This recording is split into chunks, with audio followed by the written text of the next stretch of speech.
Broadcasting from the Red Bed Plains, you are now listening to Through the Prairie Smoke.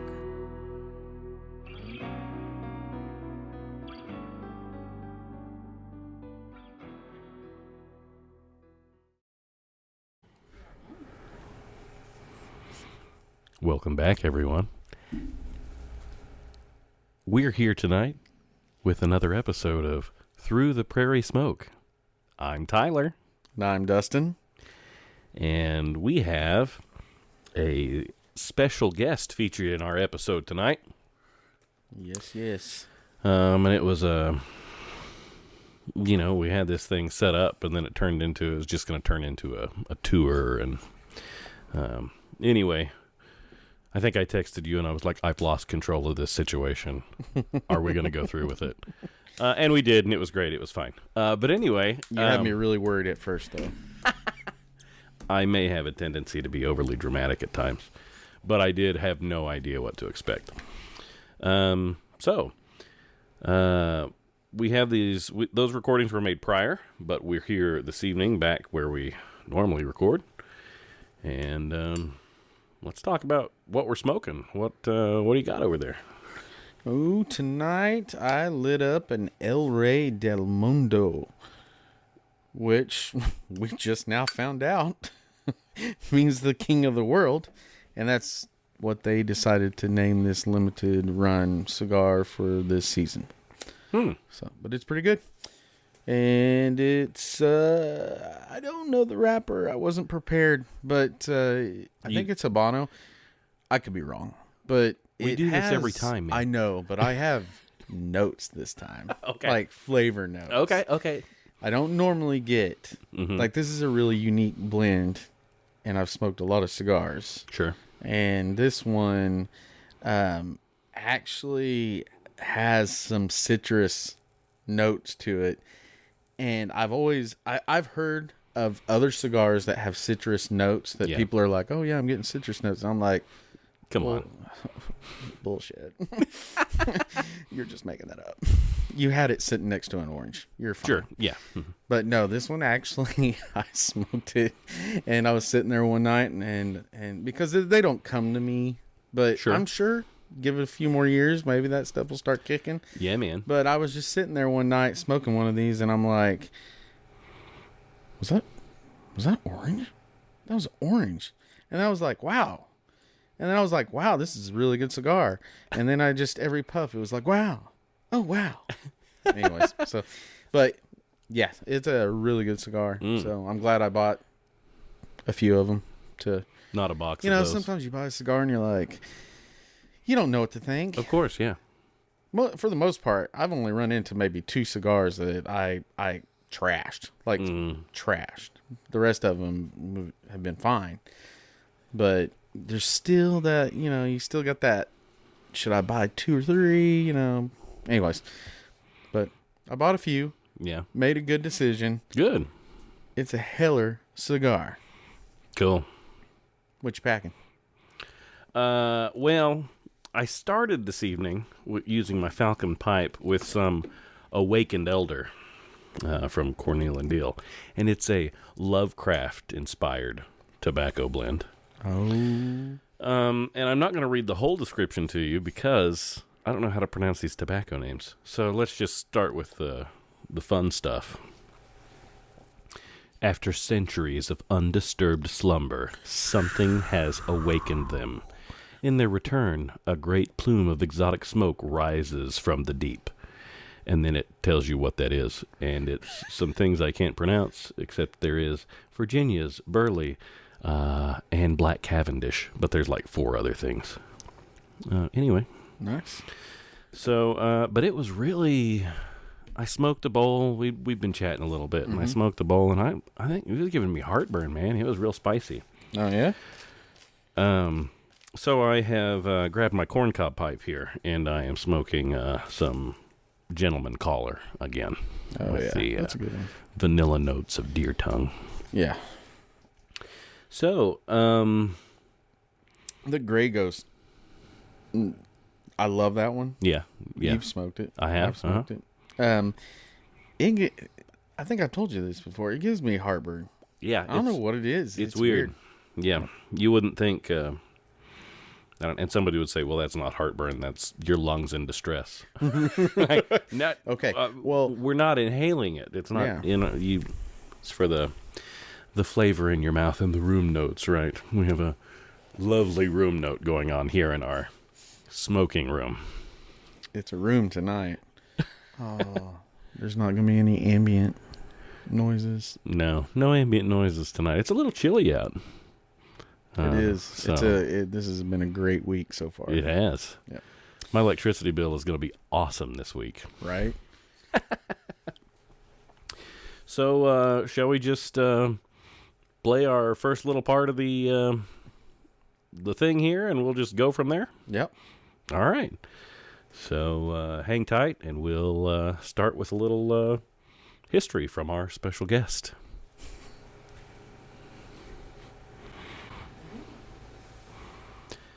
Hello again, and welcome back to Through the Prairie Smoke. I'm Tyler. And I'm Dustin. And tonight we have a special guest. Why don't you introduce yourself? Tell us about yourself. Good evening, everyone. I am Dennis, and I own a few buildings in downtown Kingfisher, Oklahoma. I just want to give a little bit of history about Kingfisher. It was settled right after the beginning of the land run. Really and truly, the western part of the line where the land run started is just 1.5 miles west of Kingfisher. So Kingfisher was right in the middle, just right across the line, and was a great place to settle. The Native Americans have always said that a tornado would never hit Kingfisher, although it kind of has in the past. But because... Yeah, why would they say that? Yeah, why would you lie like that, Dennis? Because there are two creeks that meet here, and so that's why the Native Americans said that a tornado would never hit Kingfisher. My buildings are located in downtown Kingfisher. We have 2 stoplights, one at the corners of 3381, the crossing of 3381, and then 3 blocks north of that is Roberts Avenue. Now, when Kingfisher was settled, the north part, north of that second stoplight, was a town called Lisbon. So Kingfisher and Lisbon were really next door to each other. I don't know the exact date as to when Lisbon was disbanded, but it was not a large community. Kingfisher was the larger community. And if you read up on your history of Kingfisher, it was destined to become the capital of Oklahoma. The state seal was moved to Guthrie, and then it was stolen and moved to Oklahoma City, which everyone knows is the capital of Oklahoma. So anyway, I like to collect things about historical Kingfisher, and I found a book called Echoes of '89 many years ago. And I opened the book, and the first story that I found, and I'm going to read it to you, is called Stories of Pioneers. The beginning of it says, "To Oklahoma, with $1,115 buckled next to my skin." Now, the person that's writing this story, his name is F.L. Bowling. And I will tell you why that's important here in just a little bit. But let me read this story. I would say in regard to your late favor that 40 years is a long time for me to remember. However, I had a few personal deals that I can well remember. Yes, I was an 89er, that's what they called him for the run of 89, and had a total capital of $1,115 in cash and mostly in $100 bills buckled around me in a belt, and it was down next to my skin as a safety motive. Well, upon landing, my first thought was to secure the best lot that my capital would stand for. So I started out, and the first lot that I selected was the last lot that I owned in Kingfisher. Lot number 1 in block number 21, and is today the best lot in Kingfisher. So my judgment was good. A man by the name of Crail Wiley was occupying the front of the lot, with a sheet iron stove trying to bake different things for sale. I stepped up to him after sizing up the town and asked if he owned the lot. And of course he said, "You bet I do." "What will you take for it, providing the title is absolutely good?" He remarked, $1,250. I said, "Too much. That is more than I've got." He said, "Well, it will be cash. Remember that." It was certainly a cash town. And I said to him that if the title was absolute, that I would give him $1,000 for it. And he said, "Well, I need the money and will accept the proposition." I had noticed from the front that there seemed to be a little tent about 2/3 on the lot and the balance in the alley. So I called at that opening in that little tent, and a woman came forward. I asked her if she knew who owned the lot, and she said, "You bet we own it." Well, I then told her of the deal that I'd made at the front of the lot. Then she called Billy the Kid, who was asleep on the ground at the rear of the little tent, and he came forward and wanted to know what I wanted. I told him the story, and he immediately got his hat and his .44 and said, "I will just kill that outlaw and settle this matter." In order to be somewhat in line with him, I said, "Well, hurry up, as I want to buy this lot." And that lot was contested many times before being settled. So that was the first story that I read out of that book, and that is the building on the corner of the lot that I own. So I want to jump in and ask you a question here. You said it was the first story you read in there. Is that the first page you opened it up to? You just happened to see that? So just by chance, opened it up. You opened it up to the building that you own. And that is what Dustin and I would consider a daimonic message, not demons. But not to be confused. Not to be confused, but the same. This strange thing with tricksters and fairies and aliens and Bigfoot and all of that stuff. It's all similar, but these things, these coincidences, and these things that just kind of happen. That's interesting. That's a great part of your story. It is a very cool part of the story. It is for me. So I was tickled with the book, and I'll delve into Mr. Bowman a little bit. Tyler, you actually got to play Mr. Bowman how many years ago? 20 years ago. 20 years ago. We'll put it on the Instas. Check out our Instagram.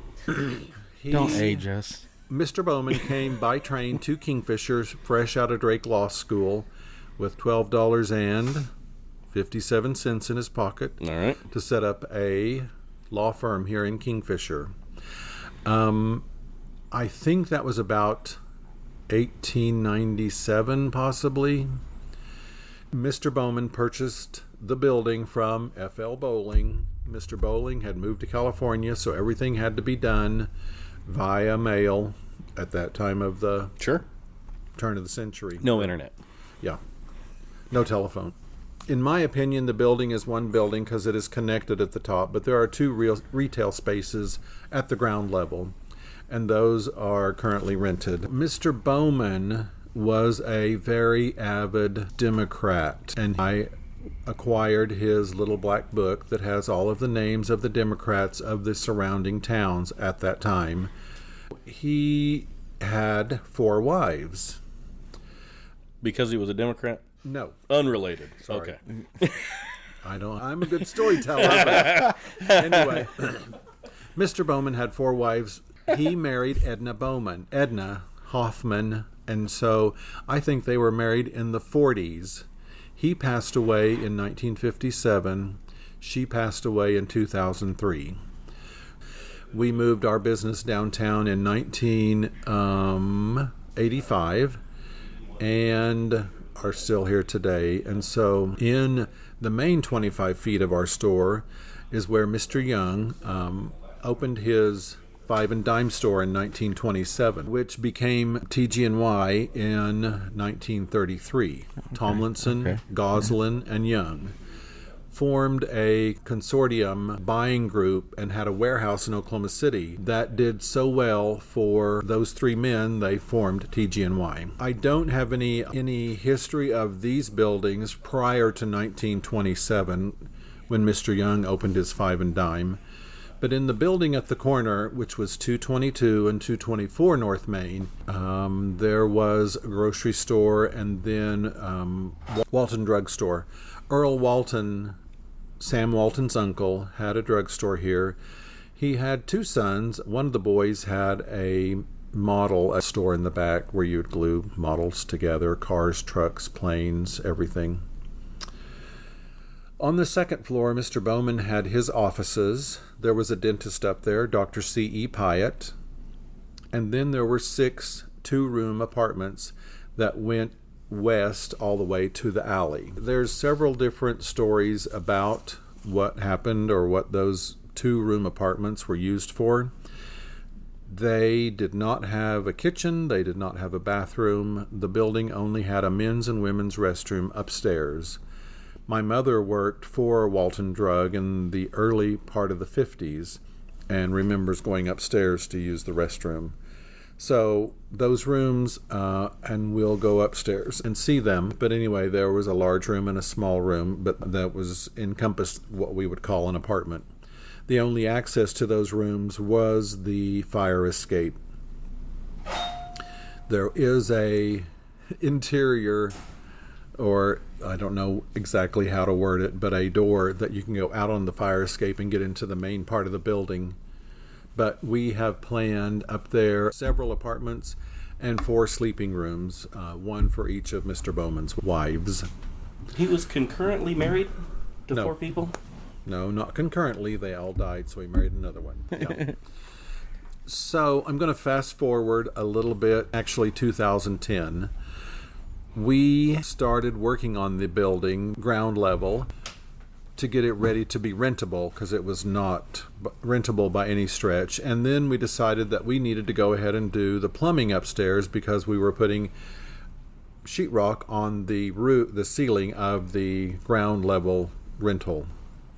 So anyway, we hired a plumber to go up there and plumb it, as my wife and I, as we hoped it would be in the future.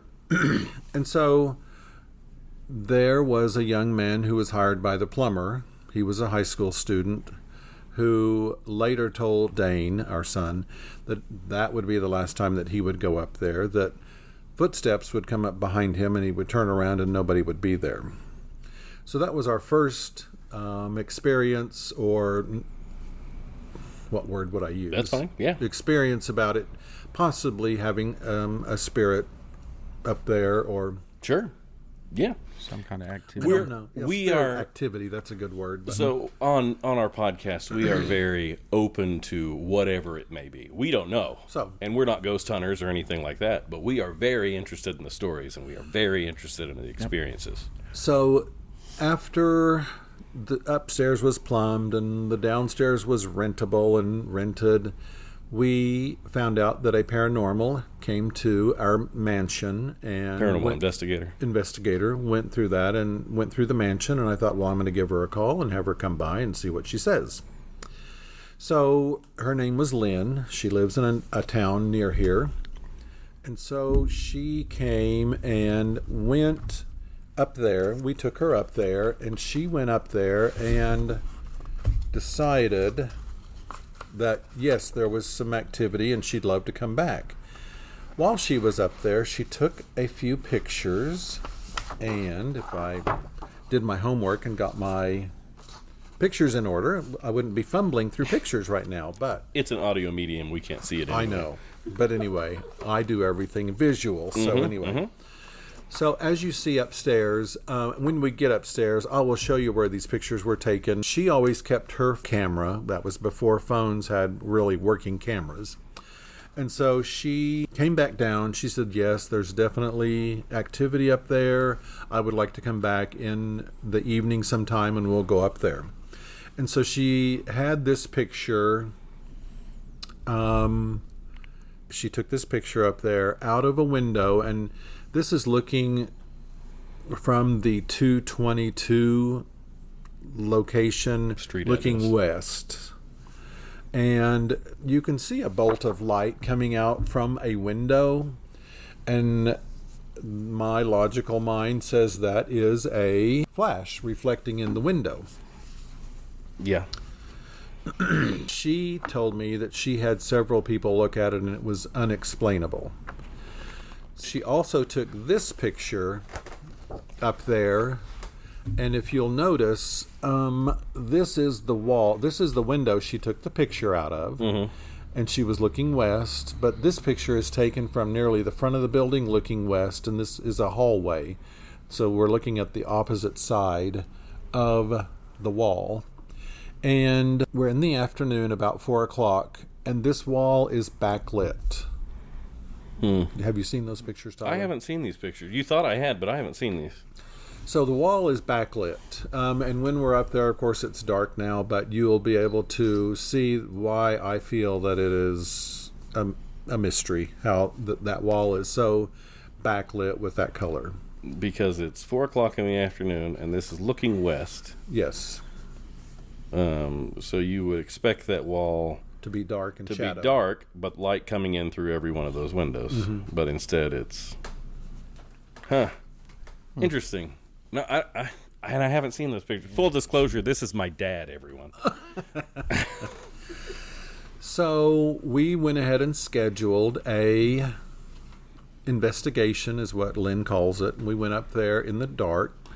I think it's kind of silly that spirit only comes out in the dark. Well, we would agree with you. So here at the store, we would have to work late for some of the holidays that florists do, and our phones here would just pick up and dial random people. So anyway, I think there's activity here. When Lynn came the first day, she went back to the restroom. She went to the restroom, and there was a man coughing in the men's restroom. She went and knocked on the door, and of course no one was there. Why'd she go disturb the guy coughing in there? Leave him alone. During the investigation, our son Dane and Lynn's friend went up there, just the four of us. And so these are the pictures. I'm just going to pass them around. Is that okay? Yeah, of course. We've all heard about orbs in pictures. You'll notice the orbs, but I personally have never seen orbs that have texture and eyes. In reality or in photos? In photos. Now, these also have colored orbs. And Lynn tells me that when a orb is trying to enter your body, they change colors. So... And Through the Prairie Smoke does not endorse or disapprove of any view. So these pictures were taken throughout the building, front and back, and you'll notice it is a dusty place, and I know some people are going to discount the orbs as dust particles. Again, this was upstairs. Keep in mind, mostly in the dark. I would like to jump in here and say that would be my criticism as well. Like, orbs typically do show up, and especially if the flash is used, because those are the really close particles that are being snapped. But some of them look very interesting, and some of them are in rapid motion while others are just sitting there. So it's interesting. It's cool. Very interesting.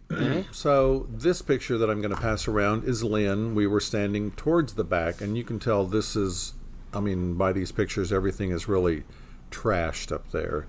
Edna did not repair the roof, and so rain went all the way from the ceiling, all the way from the top of the building all the way down. And it's really a 3-story building. This picture, Lynn was standing there, and she goes, "Oh, someone behind me, snap, snap, snap." So that has a moving orb in that one frame, which I thought was really odd. That's very interesting. If anybody who has an infrared baby monitor at home or a webcam that has infrared on it that you're monitoring, like, you're going to see stuff flying by that lens all the time. Right. I don't know. It's real cool. This picture is taken down the hall. I did say that there was only access was the fire escape to those apartments. When the executors went up there, they couldn't get to 4 of the apartments, and so they broke through one of the walls. And during the plumbing renovation up there, we made a hallway down the south side of the building. So this was taken from the back of the building, looking to the east or the front of the building, and she guesstimated that this orb was around 3 feet in diameter. Lynn was really excited and called me. I checked with her about 2 weeks, and she said, yes, I'm still working through it. And they did pick up 1 to 7 EVPs. Dang. And so if you're not familiar with an EVP, it is how the spirit uses the voice to say a word, if I'm not mistaken. I mean, there are a lot of we're talking about beliefs here. Okay. So EVP stands for electronic voice phenomenon, and it's something where it could be a tape recorder or something like that, and it could be ambient, what we're doing right now digitally. If we listen back to this podcast, there may be whispers from someone else. Correct. I might also add, I was in charge of holding the digital recorder, and I made a big effort to make sure that I held it decently and not, rub it on anything or jostle it or anything. So you held the recorder. So I held the recorder. What was the recorder like? What was it? It was like a TV remote. But what was the media? Was it a digital? Digital. Okay. So throughout the recording, she got number 1 was "Cause" by a young male. The next one was 10, "Okay, Money." Number 3 was "I Forgot, I Guess." May 26th, "Let's Go." And then number 4 was "Uh-oh" in a distressed voice. And then there's a distinct male voice. Number 5 is a distinct male voice that says, "That's for being so damn ridiculous." It's followed by a male voice, and it said, "Can you see 4?" Makes no sense to me. And then number 6 was a yes from a female voice. And then number 7, during her reveal party to us, was the most chilling to us. That it was like I had taken that digital recorder and rubbed it on my coat because it was cold and we all had jackets on. And out of that came a female voice that said, "Help." So it was very freaky. Yeah. So they came back a couple weeks after they did the reveal, and her friend and her came back. They both went back upstairs, came back down.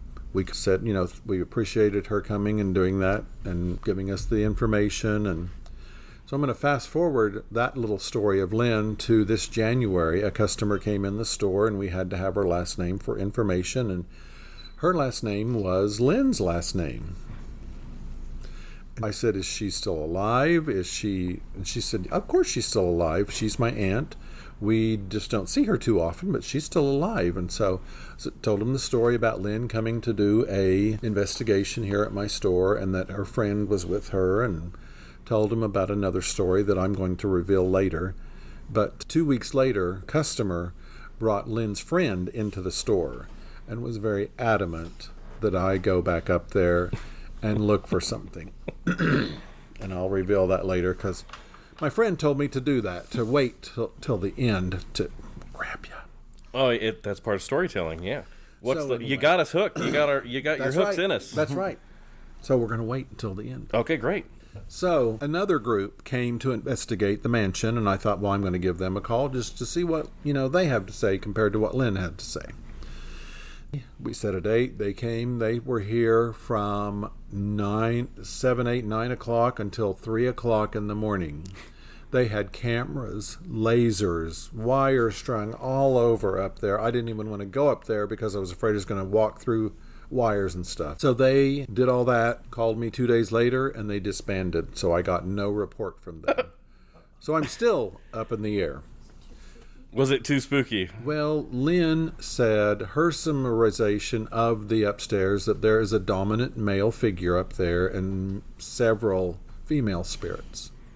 So if you'll remember, I said that Mr. Bowman rented those apartments. The story Mrs. Bowman used to tell, Mr. Bowman rented those to single female school teachers.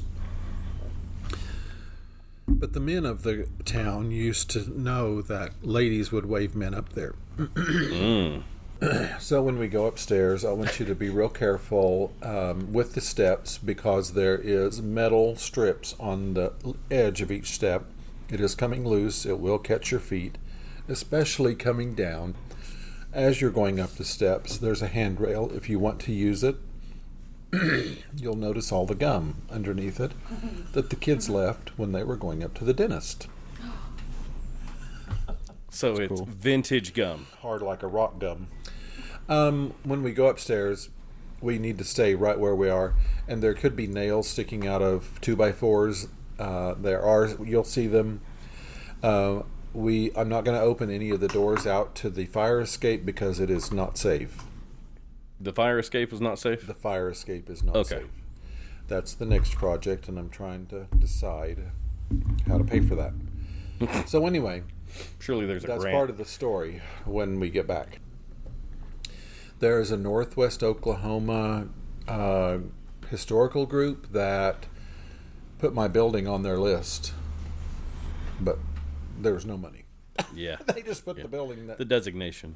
designation. And probably if you ever wanted to remodel it, you'd be told no unless you do certain things. I checked into the tax credits. You have to redo it exactly like it was, and that's not going to happen for this day and age. We need toilets. Yeah. All right. So that was our little history lesson there.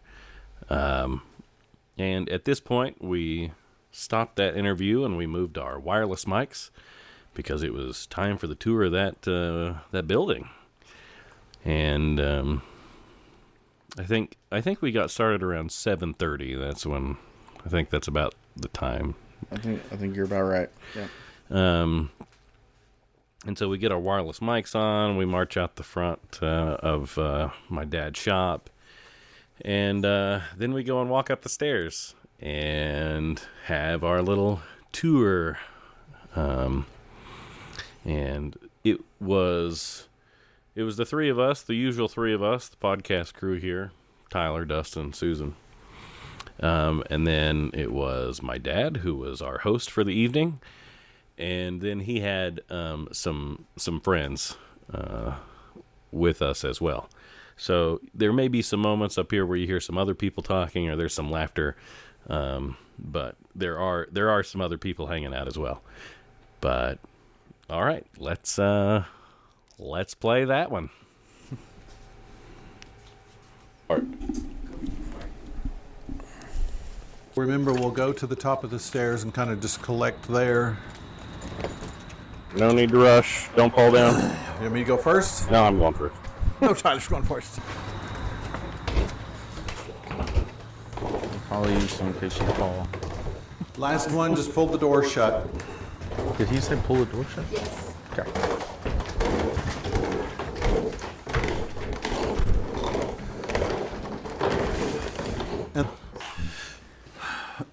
Hopefully my voice holds out. So, when we first toured the building, we really thought this was cool. You can't see a lot of the woodwork because it's dark, but the transoms and the wood trim are all amazing. I feel a really heaviness on my chest. Just walked up those I stairs. just walked up 2 flights. But it's very impressive. But anyway, It could be. the woodwork is amazing. I'll point out the doors when we get to see one. They're East Lake carved doors. The bank wanted this building demolished because it was in such disrepair. Hopefully you'll see what we saw. There was a big skylight here. It was a greenhouse style skylight, the big, That's so cool. three-dimensional. We thought that it needed to be preserved. And so we started with the exterior of the building. It was built in the early 1900s. Very early 1900s, and there was not Portland cement, so the mortar is only lime and sand. So the mortar, of course, understand by today's date, that is all coming out. And so we had to tuck point the exterior of the building, and of course the windows were bad, and so our first phase one was to get the exterior in order. Phase two was to get the ground floor in order to be rentable. This ground floor here was already rentable, so we rented it nearly right after we bought it. So those 3 rooms were Mr. Bowman's offices. This was Dr. Pyatt's over here, as you can tell by the sign here. Again, the doors and everything are in a big mess. Early day, this was a milliner that lived here and did hats for people. Haberdashery? They called her a milliner back in the 20s, 30s. That's the door that goes to the outside that people who lived in the 2-room apartments would come in and use the restrooms. Now again, we paid to have all the doors and windows repaired. This room in here, just watch your step. Can I interrupt and ask a question? Of course. So, apartments rented at the back of the building. Right here. Right. I don't know when this door was put in. But to use the bathroom, they would have to exit their apartments on the outside, come through this outside door, and walk to the 2 toilets. Yes. And then this- literally is just toilets and a sink outside, right? No shower. Yeah, just toilets. All right. When we bought the building, there was a door in place of one of these windows, and of course I didn't want to do that, but the building that is in the next block on this same section of the block has an outdoor patio, which is way cool. Anyway, when we have lots of money. So the restrooms are in here. Podcast is going to make it happen, Dad. Sure. Yeah. So men's and women's. There was a window between the two. And so the wall does not go all the way to the window. So there was an opening between the men's and women's restroom. And so because of water problems, I had to have it bricked. And someone said, oh, you shouldn't have done that. But sometimes you have to do what's best for the building, because lots of water was going down through the rocks and the bricks. These are trash bins right here, and they have all kinds of dental stuff in them from Dr. Pyatt, who will go in that room. And there's also negatives, because he was able to take pictures and do darkroom work. X-ray negatives. Can they take a look in here? Can we snap a picture in one of these? Sure. They just don't, yeah. This is a beautiful bathroom. Dr. Pyatt was a very short man, as you can tell by some of the doors in this area. And you'll see that when I'd like to go around the other way. We can go through that door if you'd like, and we can walk all the way through. I didn't notice that it was smaller until you said something. Yeah. This is like one of those fun houses. It would be a great haunted house. Dr. Pyatt's workroom, where he made the stuff, and this was his little dark room here. This is the only piece of furniture that was left in the building upstairs. Well, where was his dark room? That right here. So this was his exam room. I don't really know what he used this room for. We are using it as a staging room to take pictures of all this lovely equipment. And the previous lady who I took on a tour said, you've got to use that light fixture somewhere. That light fixture is awesome. Cool. Yeah. And I actually have 2 of them. Awesome. I don't really know. I'm sure this was the waiting room in here. Again, No kidding. this is going to be a apartment. This would be the living room, kitchenette, whatever for this room. I'm going to say Surprised at how bedroom. deep that is. And that room would be gutted, and we would use it for a bathroom. Raise the floor, have a step up, so we could not have to go into the actual floor for the plumbing. Any questions, Dustin? No, not right now. Are you upset I don't have questions? This is an interview, isn't it?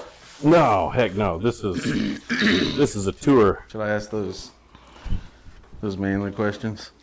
What's that? How many square feet you think this thing is? Yeah. The windows that came out of the front of the building all had the name of what was in that office. I still have those, and I would love to use them to decorate out here in the main hall with Kingfisher pictures behind them. That's kind of popular right now. This room is I'll call it the piece de resistance. Just be careful because there are some holes in the floor. This is another 4-room apartment. This would be the living room. That would be the bedroom that has access to what would be a bathroom, and this is a kitchenette.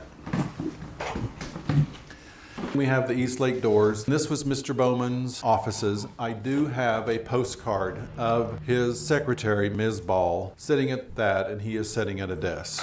I do have a postcard of that. I'd have to go through all my drawers to see where it is. But at one time we did a historic tour up here, and Tyler played Mr. Bowman, and another lady played his secretary. Must have been secretary. I don't remember that. I just know that I had a picture of the young, attractive Edna Bowman on my desk. Edna Bowman. Mm-hmm. And I didn't really know a lot. I was unprepared to play the part, but I enjoyed sitting, hanging out up here. I have the script, the script that we gave you to talk about. It's important for the hometown. And so, of course, all this new work that you can tell what's new and what's old. If you all are ready, we'll move on. We brought a bunch of stuff up here that we could utilize with all the toilets and all the insulation. This came out of the old high school that was torn down. And you're just going to stick it up there? Well, we'll utilize it Yeah. between the walls, especially here in the sleeping rooms, the overnight rooms. If you don't mind walking past all this, there's another trash bin over here, but this screen door is amazing.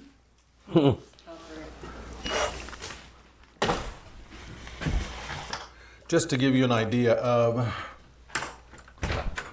I have it planned to add another 3 feet onto the fire escape so that the sleeping rooms can have a patio outside their doors. Out there, Jeff. Yeah, don't walk Just out there. you But go look out there, Jeff. Don't walk out there, Jeff. Yeah, don't walk. Step out of the way. Oh, sorry. The thresholds are, oh gosh, iron. Yeah. This first room will be Edna's because it's the largest, and we can go in here and go through the wall. Oh, she does have a door. Mr. Bowman overtook this set of rooms and this one with his law practice. That's why there's decent wallpaper in here. People have made the comment that the wallpaper on back is so cool, just bits and pieces of it. An interesting note, downstairs, whenever we gutted the base, that room had wallpaper on the ceiling. That closet in the front hall that we passed was a triangle-shaped closet, and the ceiling had border wallpaper around it. They loved a wallpaper. So Well, this that will was be the- Edna's room. This is going to be her door to access her room with the bathroom and shower here. They're all just going to be equipped with showers, toilet, and basin. So there's not much left to show you. When we did get the building bought, there was a pile of trash in the corner of this apartment here. Most of the mail and stuff in it was dated in the 54, 55 time frame. It was a family that lived up here. Really? So each of these rooms will have a name. Like I said, Edna's is going to be first, and then the wife previous to her will be this one, and then so on down the way. Yeah. We didn't know the others, so they're not worth mentioning. I do know the others, and I'll show you a picture. Honorable mentions. Yeah. Yeah. Runners Runner up. up. Runner-ups. Yeah. So this is the last overnight room here. We have another 4-room apartment back here. Has a tiny kitchenette as you walk in the doorway here. And then a living room there, a bedroom in the corner, and then this is the bathroom, laundry, whatnot. When they pulled out the plaster off the walls and the ceiling, and of course all that rock came down, and they've taken all the baseboards up, there were lots of mercury dimes that came out from under the baseboard because they were thin enough to slide under.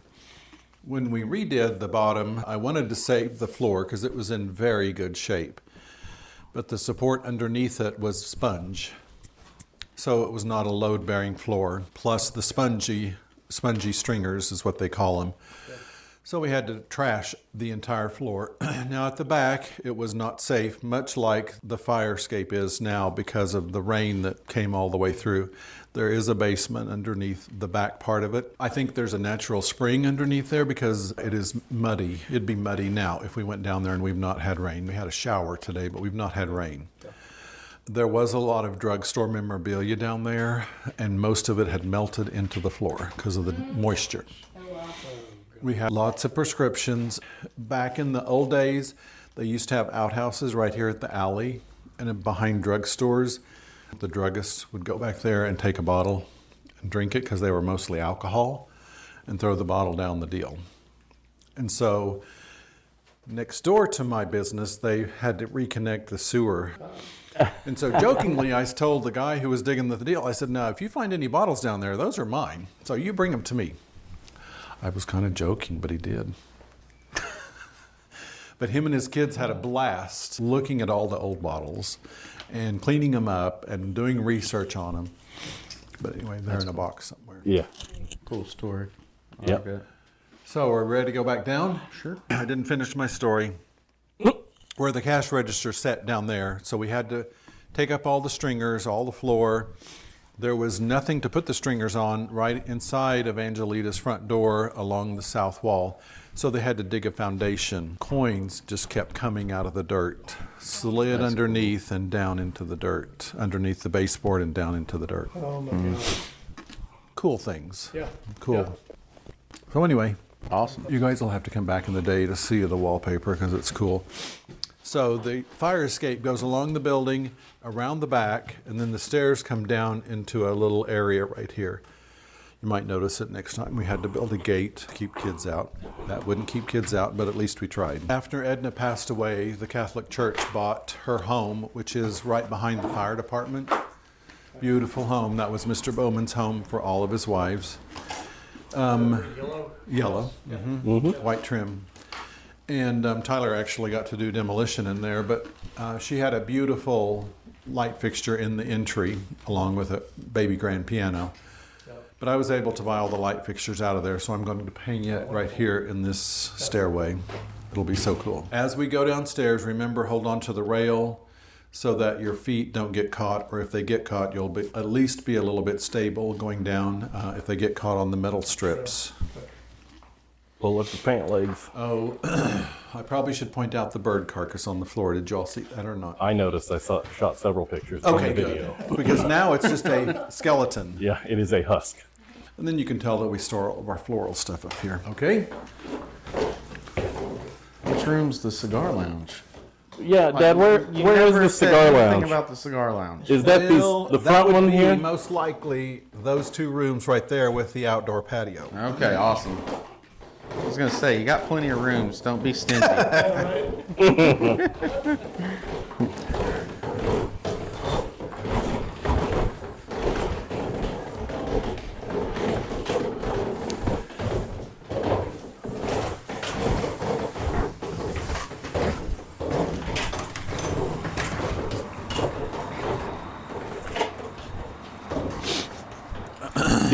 Did you replace these windows and doors with the rest of those, or was this first? This door was first. good, I agree. The front of the building was all covered in metal.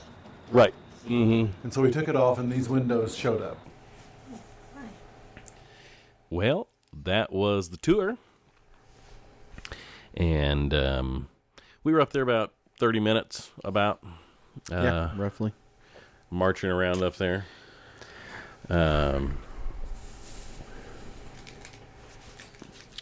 Kicking the dust, kicking the loose nails. I had to cut a lot, so that's not a full 30 minutes that you hear up there because, you know, my dad would talk about some of the building repairs that weren't necessarily all that interested for podcast stuff. And there's some cool window weights up there that apparently are good with trot lines, but, you know. Heck yeah. So anyway, I found one of those. I told you this when we were up there, but Yeah. it's not in the recording. I don't think. No, we I didn't, cut that. We cut that out. because he was talking about all the repairs, and then you and I wandered off. But of course, we've got wireless mics, so there's a conversation going on over there, and then our conversation going on here. I just don't know if I should even tell my story now because it'll just get cut again. No, I'm just kidding. I found one of those metal detecting one time Oh yeah, out of my grandpa's house after they Yeah. had torn it down and stuff, and then we were out there, me and Dad, and I hit on something big, dude. Yeah. And I was like, my headphones were ringing, Uh-huh. and I was like, oh man, I got the treasure now. And then we dug that thing up, and about 50 feet down later, Worth it. I pulled it out and said, what is this? So, anyways, when I saw him upstairs, I was like, oh. I would have those no are so idea what Yeah, I those know. are, Right. you know. But window weights. Window weights. Yep. Okay, so then we left the building, locked it up, and then we came and gathered again where we got our history lesson. We came and sat back down, and I think we're going to go ahead and play that now for you as well.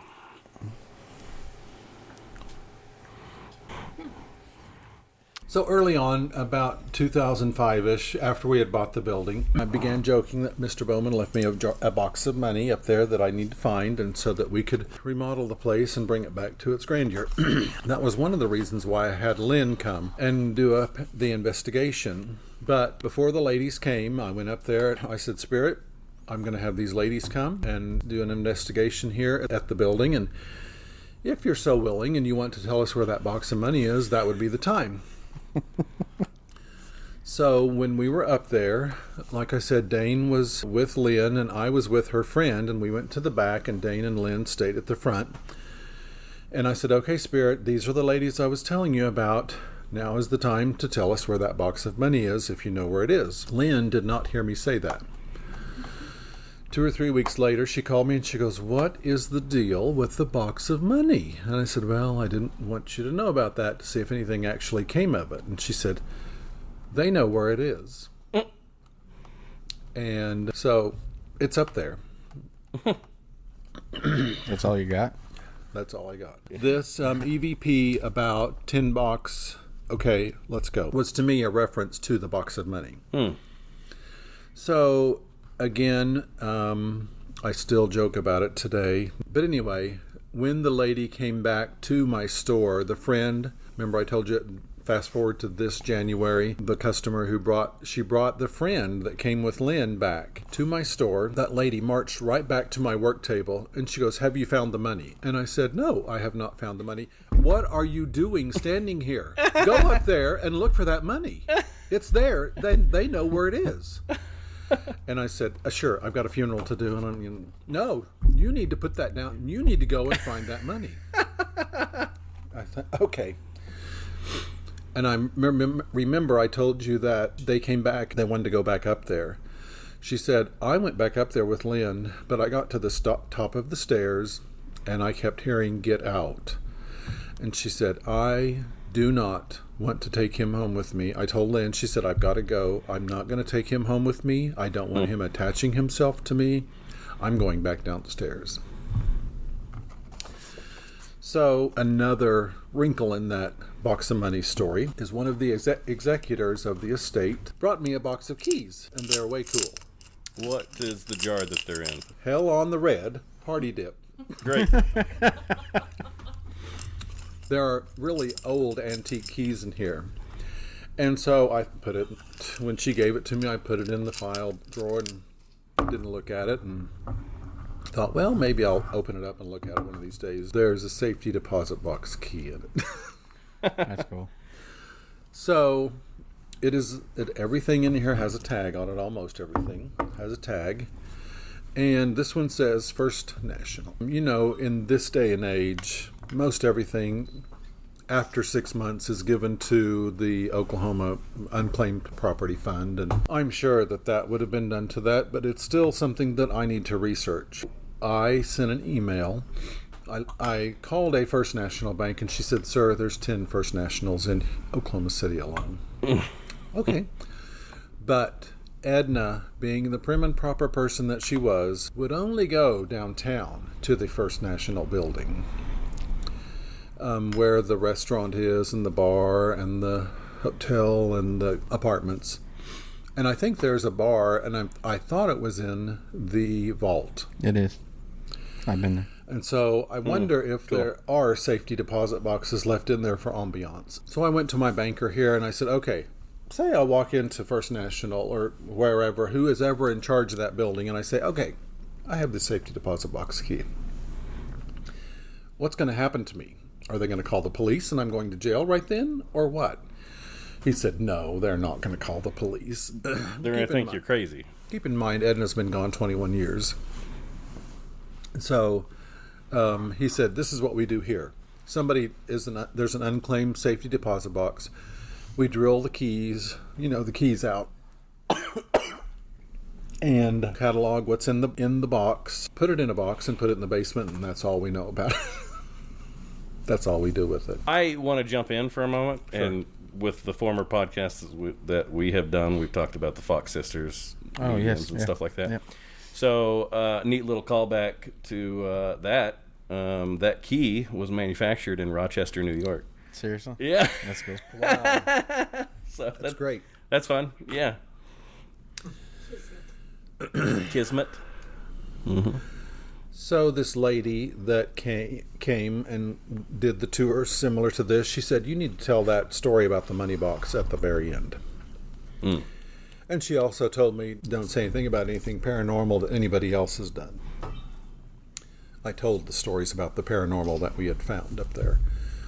She walked through the building and she was very uneasy about the dark room. She said, can I walk to the door? And I said, well, of course. And she said she walked past the kitchenette, and then what would be the living room, and then the bedroom is here. And she walked past that, and she said something has happened there. She went to the door and looked out and commented about the park and what close proximity it is to that building, and having the band shell down there and how great it was going to be. Yeah.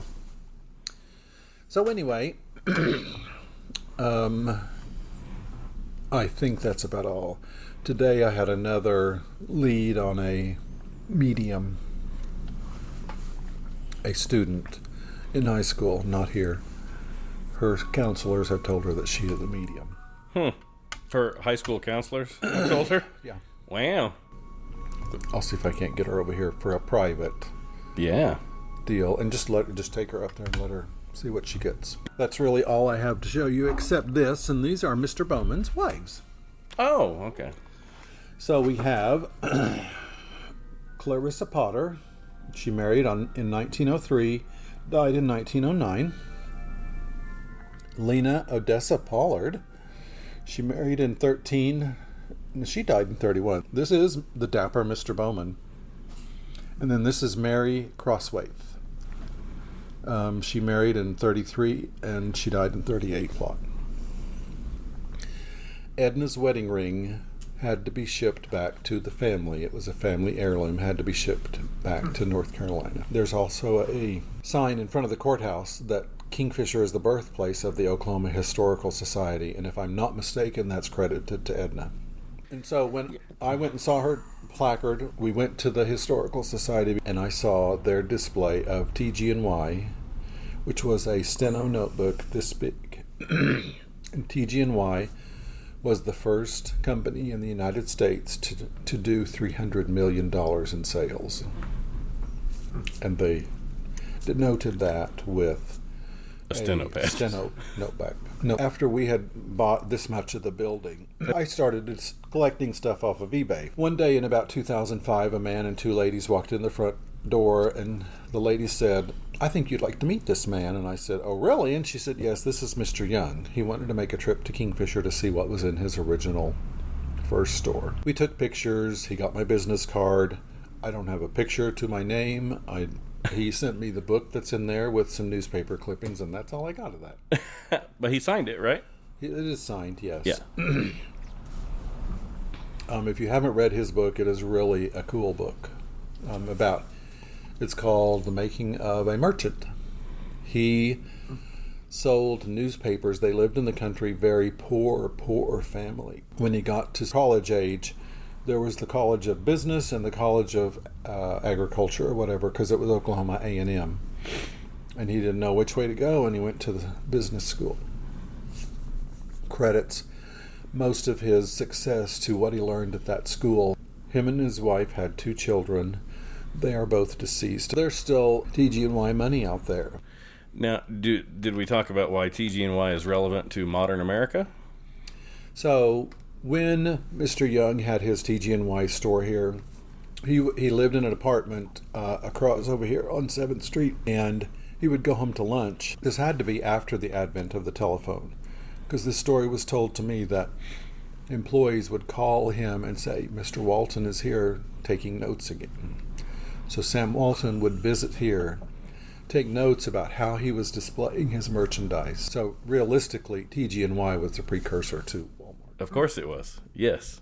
And Sam Walton, of course, we got his statue outside of And if you town. haven't read that book, Sam was born in Kingfisher County, or Kingfisher, but only lived here 3 months or something like that. Oh, okay. I thought he had worked here. He did not work at here. one point. and Mr. Young started his 5 and dime here. in that 25 feet. And Made in America is Sam Walton's book. there you go. But it's a really great book, too, if you're into entrepreneurship. So, it's comment and question time.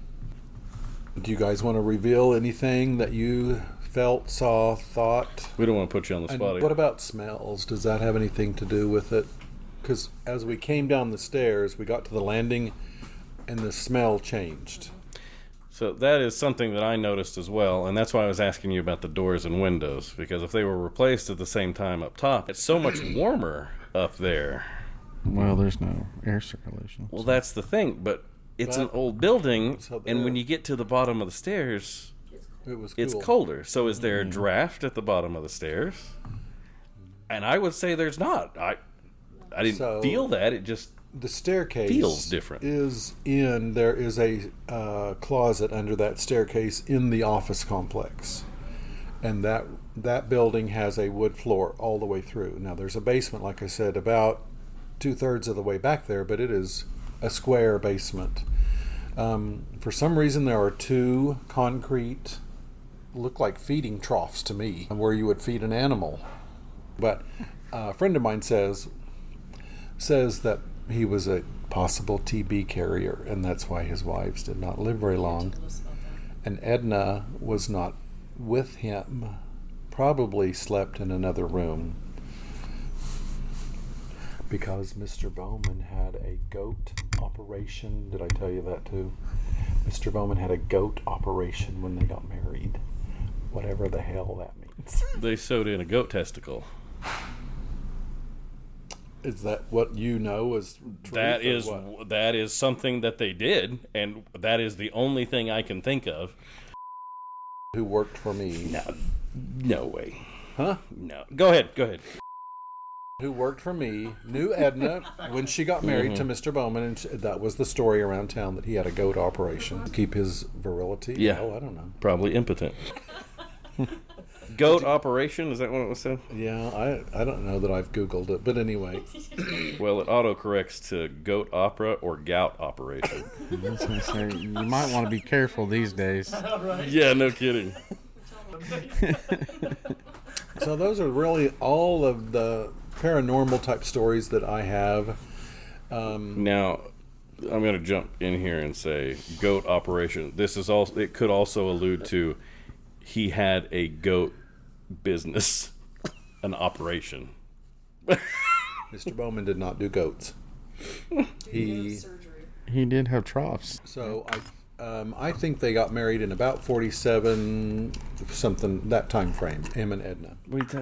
But, here's another key. I mean, there's just all kinds of way cool keys in here. Pass around your And it goodies. smells like Metal? I thought it was pickles, but it's not pickles. It's the spicy hell on the red party dip. This key is from New Britain, Connecticut. National Safety Council Safe Driver Award. 1 year. Do you guys want to see these keys? So you don't have to answer these questions, but you have several times you have said the spirit. You have addressed the spirits. So Lynn told me that they don't like to be called ghosts, so that's why she called them spirits. spirits. Okay, so it's like that is a, and your understanding, your interpretation would be these are former humans. These are people who were living. Yeah, who are no longer.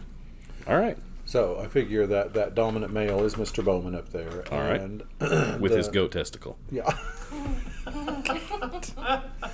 And He has haunted balls. Did they swap? Yeah. Oh, that's much more interesting. Yeah, they have to swap. What was your comment? What did you say? Nothing. We're done. Yeah, Susan's gonna come across and she's gonna be like, "Cut that out." Well, Susan, plays I out. doubt there's much usable. I doubt there's much usable in this. Oh no, whole this is episode. going to be great. Except Dustin and I are supposed to be the hosts, so Yeah, we haven't really I don't- talked a lot. whatever. Sorry. She can put you in over it, and Yeah, she can do all that. Yeah, she knows how to do that. Yeah, I'll just put you on that. We're just going to get the transcript and have someone else. I'm I kidding. would like to hear it before it goes live. That's the other. Oh, we have a form for you to sign too. I thought we were supposed to do that before. We should have done that before. I already filled out the form. You filled out the form, but you didn't sign the release. The release, the information. Okay, I read that form. How'd you do on written test? Not very well. It's very one-word answers, Dad. You didn't give us a lot to go on. Well, there. what am I supposed to do? Some of that stuff I'm going, well, hell, I don't know what they're asking for. Well, that's the other. The one I left blank was the same question above, but just worded about 3 words differently than the question above it. So, okay. This Okay. is valuable feedback because That's we fair. thought a lot Yep. about these questions. Yep. We're like, what exactly are we looking for, and how do we ask this question? But we want to ask very open questions because we want the full scope. We don't want to lead you into Right. you saying naturally the spirits. That's very good because I would never want to lead someone to say this is what it is. I want you to tell me what you think it is. So the phenomenon, the experiences, yeah, Okay. awesome. Good deal. Hope you guys had a good time. Oh yeah. Susan, play us off. That was perfect. Yeah. All right. So, that was pretty chaotic there, but we had a good time. Yeah. It was a good time. I, for one, Yeah. think that it was a very successful interview. Yeah. Oh, yeah. It was beautiful. Yeah. No. We didn't have to do But it was anything. great. Yeah. Yeah. So my dad did well. Before we get into that, let's talk about experiences up there. So some of my history. He mentioned that I had been up. He bought the building in 2003 or whatever. I graduated high school 2 years before that. I was away at college, so it was very. I was home most every weekend. I'd check out that place. It's cool. It's a neat place. Throughout that whole building, I don't know. I don't consider myself a sensitive. I don't, not looking for stuff. I've never really felt anything in there. Especially, a lot of people talk about the dark room, Dr. Pyatt's dark room, and when we were up there, knowing the story, my dad told me that story, the tour he gave in January, where she was worried about the dark room. Well, I just went into that dark room and I got in there and stood there, and it's funny because I looked down and there was a nail sticking out of the wall and there was a brush there, not a hairbrush, but some sort of I don't know, kind of looked like an old-fashioned toilet brush. Don't know what it would have been used for. Clearly it's been hanging there for 70 years. Nobody's messed with that. And it made me think of that book, Will Storr versus the Supernatural. He's that Great book. investigative journalist, and he talks about, following around people who believe in ghosts and spirits and talking about his experiences and what everybody's views are on it. It's very interesting. And, highly recommend that book. Especially if you want to, randomly wake up at 3 o'clock every morning for, a week. It's weird. It'll be a rough, first month after you read that book, but right. you'll get through it. Yeah. It's good. Yeah. That book's 20 years old at this point. But anyway, so he, in that book, Will Storr versus the Supernatural, he interviews this caretaker of this castle or some old building, and there's a broom closet, and it's been a broom closet for its whole time. And this caretaker, every evening, he goes over to that broom closet, and he grabs some piece of equipment in there, and he pulls it out of the closet, and he does this circle, and then he puts it back in the closet, and grabs the next one, and he spins that in the circle. And when he's asked, why are you doing that? He's got some comment that's well, I think it's the residual energy, my presence here doing this over and over. And if you think about this has been a broom closet for hundreds of years, so there's always been this equipment in here. And somebody's always been up to it to use it. And I'm just adding to that energy. It's just the tape recorder being taped over and over again. And someday the tape may play on its own and one of those brooms will just knock over, And so, and that was his way of saying that's how he was going to try to haunt the place when he was gone.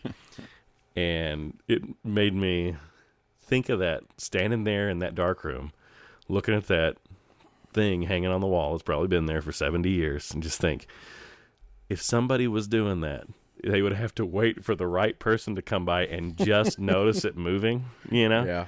And it's like, and nobody's ever up there, man. They're going to miss it. Yeah. Yeah. I was about to ask you, are you going to start going up there like once a week and just like spinning that thing in or a should we circle? take shifts? We should probably Like take you shifts. call me and be like, okay, Yeah. hey, I did it yesterday. It's your you want to week. run up there Yeah. and But anyway. come see us in 100 years. Right. See if we can make this broom shake. Tell your kids. So anyway, you know, like we mentioned earlier, my dad had some guests up there. It's interesting. There's stuff to talk about. People report different things. In that recording, you hear all the ridiculousness about the goat operation. You know, sometimes we think about medicine as this trek forward, this progress. We work things out, but there were a lot of quacks running around. We were just trying stuff. Didn't know what we were doing, and so there was a doctor, and he would sew a goat testicle into an ailing man's scrotum, and that was supposed to, you know, jumpstart. Give you that extra kick. Yeah. Put a little Billy in your willy. Oh, Um, kind of going down that yeah. rabbit hole. All of the Yeah. wild things that we've tried over the years just to achieve and maintain erections, you know. It's probably still happening. Well, of course it is. Yeah.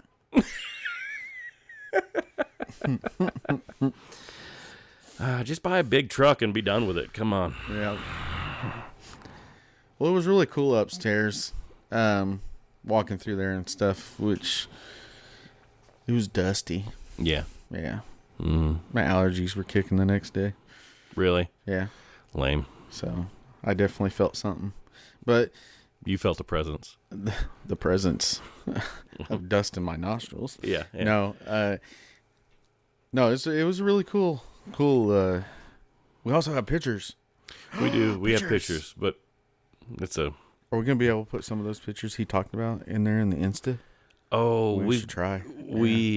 I've got If to, you- I've got to scan them, but we do Oh, have some okay, pictures okay, from okay. that evening. Yeah, but yeah, we yeah. will follow up with some scans because we were checking with it. He doesn't have them digitally for whatever No, reason. So I think Susan asked him, and he was like, "Nope." And Why I would was I do like, that? I'm not surprised. yeah.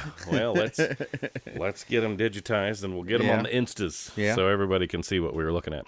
Yeah. I'll also make sure and put a link to my YouTube video back when I was giving Dustin a hard time in our haunted house prep about all the paranormal, talking about the dust particles. yeah. You know, Yeah. I lost track of thought up there, or just now. That's Yeah. what reminded me. There was one point, like I had something to say, and it just like flew me. So maybe that was an experience. I don't know. maybe. Yeah, something took me. Yeah. But the really exciting part Hmm. from when we were up there Yeah. is that we found out that your dad is going to make that into a private cigar lounge for us. for yeah. us, and so that was amazing. It's something And, to look forward to. That's for sure. Yeah, I'm glad he's putting all that money into it just to Yeah. get up our lounge and Hmm. get us going. Yeah.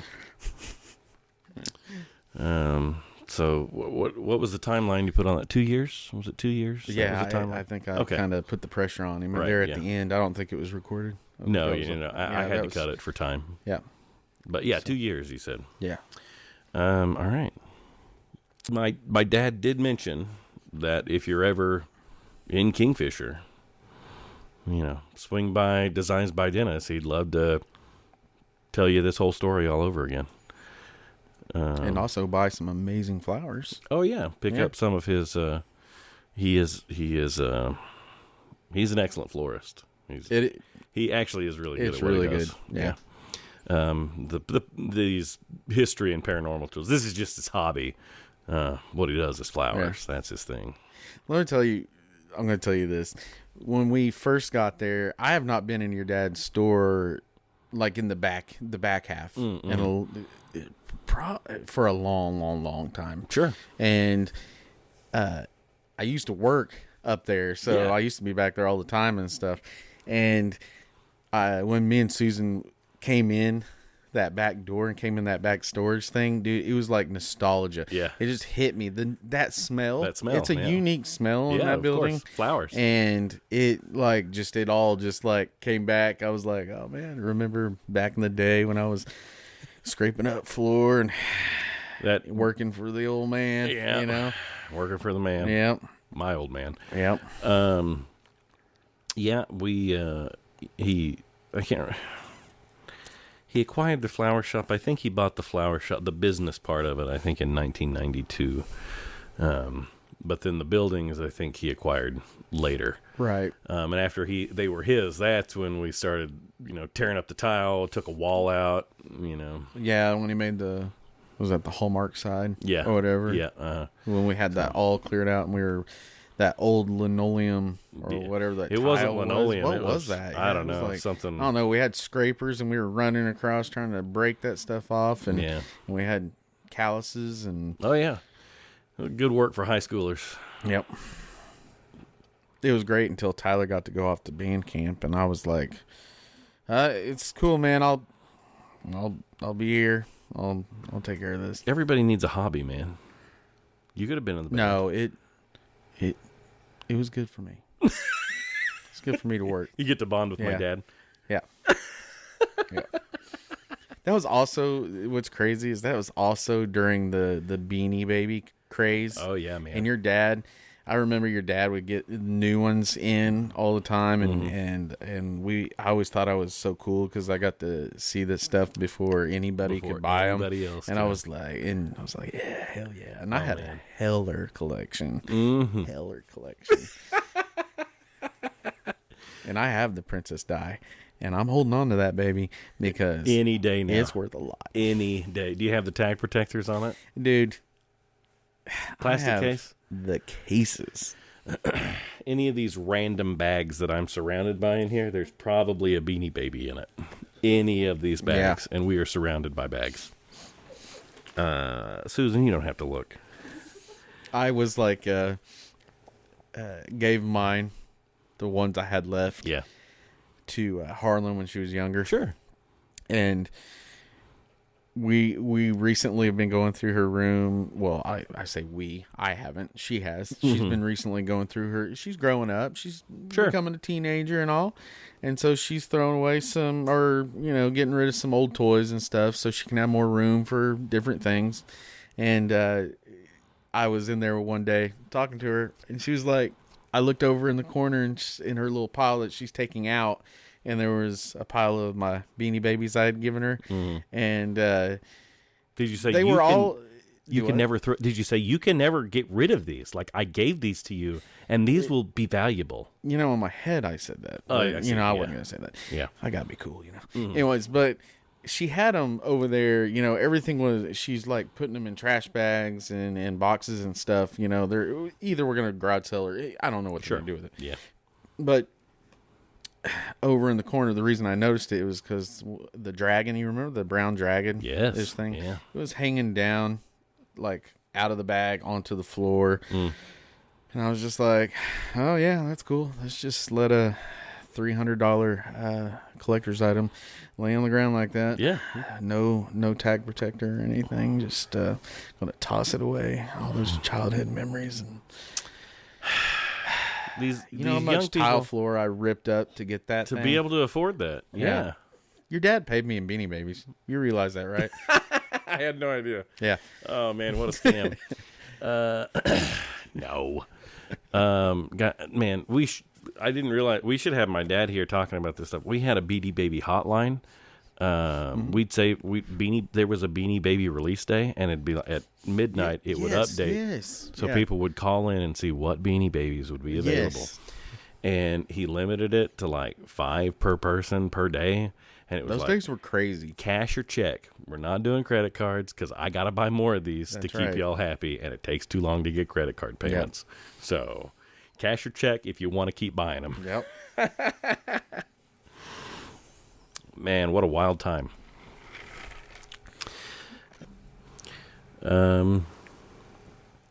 I did want to mention there's a moment where in the tour my dad talks about there was a pile of trash in this room and all of it seemed to be from like the 55, 56. That was what the trash was from. There was a family that lived up there, but that was probably the last occupants up those stairs was. Oh, really? You Yeah. know. So he bought it in 2003. It hadn't, I mean, almost 50 years nobody'd been up there. Yeah. And so when they broke through the wall, they didn't touch anything. They were just going through there to see what was back there. And there was that pile of trash, and there was like that chair just sitting there. And I was looking all over the place for that picture. I'll have to track it down. But on that chair, just sitting there facing the wall, was a paper mache mask, like for a kid, but it was painted red with like classical devil imagery. Oh, yeah. And so it was just like, ooh, creepy, you know, and the law books behind you. And, you know, it's just, of course, you know, I mean, was that left there by the kid? Like, we're moving out now, but whoever sees this in 50 years, they're going to be like, what was going on in here?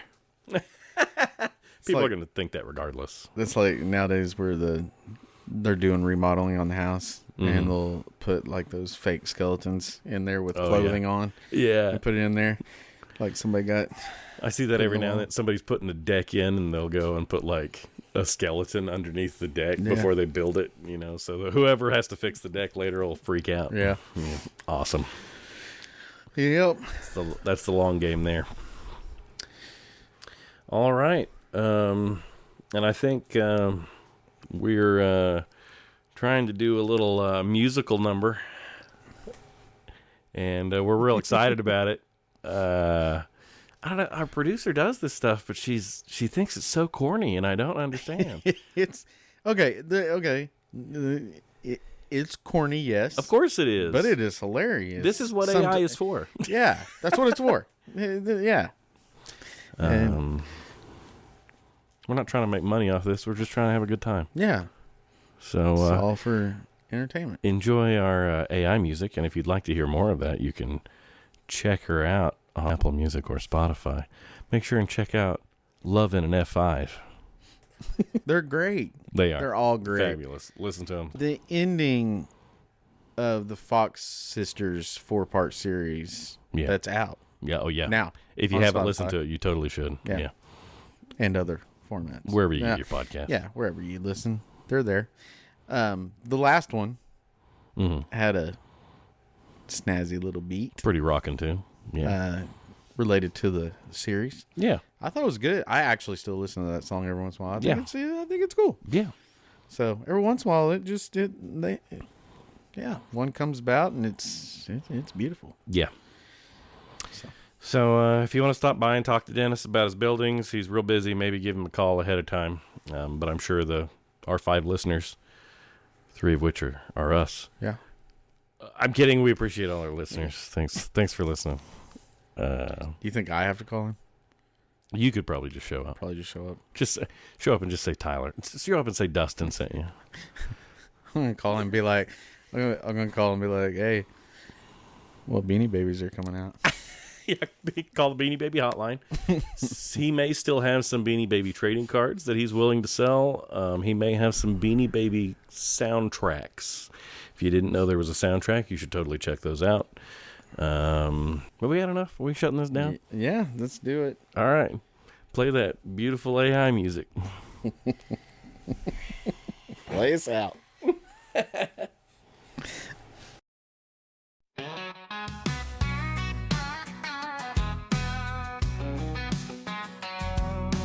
This bought the old brick place, Main Street, Kingfisher, full of charm and grace. Built over 100 years ago.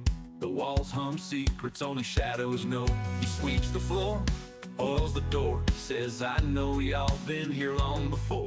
Leaves a radio humming an old school song, hoping the spirits might sing along. Hey there friends, I mean no harm, just a simple man drawn by your charm. If you're still around, don't stay unseen. Let's make peace in this space between. Knock on the wall or move a chair, I know there's energy hanging in the air. Dennis smiles, let's get along. This building's big enough for us all. Upstairs where the sunlight slips through blinds, the ghost of a dentist still takes his time. Dr. Pipe's drill hums through the night. Dennis swears he sees the phantom light. And down in the office behind the wall, the spirit of a lawyer still makes his call. Mr. Bowman, with his stubborn ways, keeps moving papers though he's long past his days. Dennis chuckles, I know your names, heard all about your fortune and fame. Stay as long as you want, you're welcome here. I love this town and hold its past dear. Hey there friends, I mean no harm, just a simple man drawn by your charm. If you're still around, don't stay unseen. Let's make peace in this space between. Knock on a wall or move a chair, I know there's energy hanging in the air. Dennis smiles, let's get along. This building's big enough for us all.